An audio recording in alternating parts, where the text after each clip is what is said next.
আব্দুর রাজ্জাক আবার কে? আব্দুর রাজ্জাক একজন আলেম মানুষ, কথা যদি হাদিসের সাথে মিল খায় মানবো, নইলে আব্দুর রাজ্জাক সাহেবের কথাকে ছুড়ে মারবো, এই গতিতে থাকতে হবে।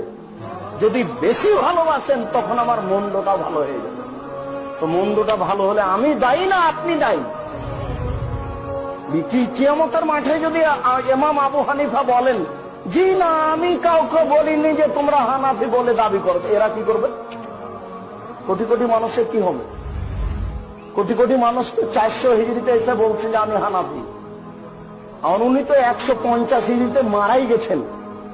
80 হিজরিতে জন্ম করে জন্ম নিয়ে 150 দুনিয়া থেকে চলে গেছেন, আর 400 হিজরিতে এসে মানুষ বলছে যে আমি হানাফি।